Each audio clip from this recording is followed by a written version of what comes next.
David Sears family took ownership finally sometime in the 1800s. The big farmhouse is still, that's the cellar hole that is still remaining partway through the Homestead Trail.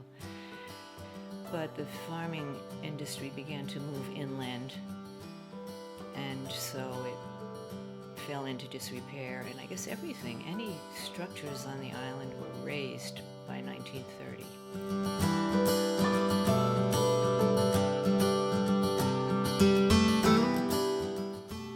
I don't think a day goes by that you don't see some cars on the causeway. Some people get up in the morning, go buy their morning paper, and drive over to the island to either sit in their car or find a nice spot on the beach to read the paper. People jog, they ride their bikes, they walk their dogs, they explore the trails, the 4 trails that we have maintained, restored and maintained. In the summertime, they picnic on the beaches, they swim.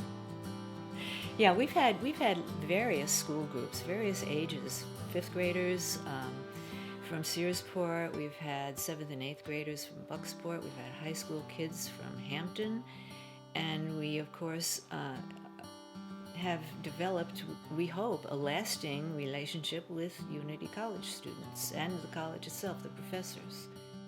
I think it's one of the reasons why it's ideal for at least marine, but also other ecology kinds of fields, is there are a lot of diverse habitats there. So while you're on the island, just in that relatively small area, you can sample mudflats, you can sample sandy beaches, you can sample rocky shores, all of which have different organisms living in them.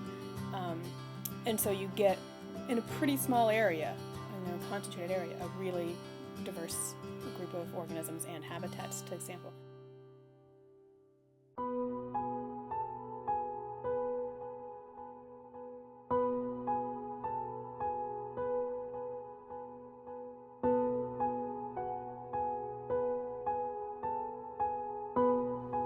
We moved here in 1990, and of course that was when a cargo port was on the table for Sears Island. We did not get heavily involved in that. We were kind of on the periphery of it, but we were taking note.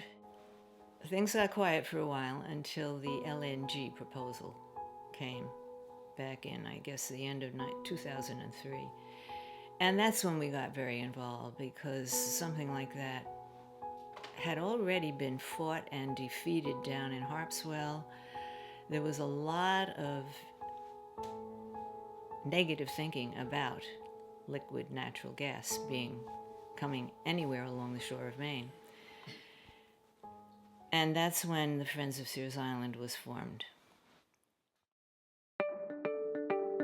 We're still a pretty loosely organized organization. We have a board of 7 members.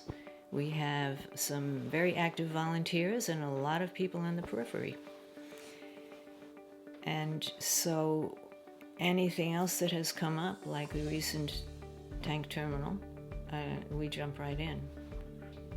And Friends of Sears Island is committed to protecting the natural resources and the cultural resources of Sears Island. At the same time, we're encouraging recreational usage and trying to educate people about low impact use, and it seems to be working very well.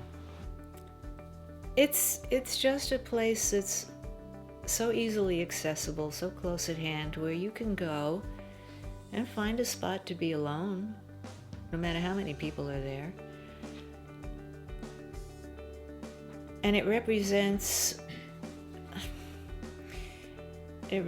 something that we're losing so much of now in these days. Here is this island with 5 miles of shoreline that are, to date, undeveloped except for the jetty.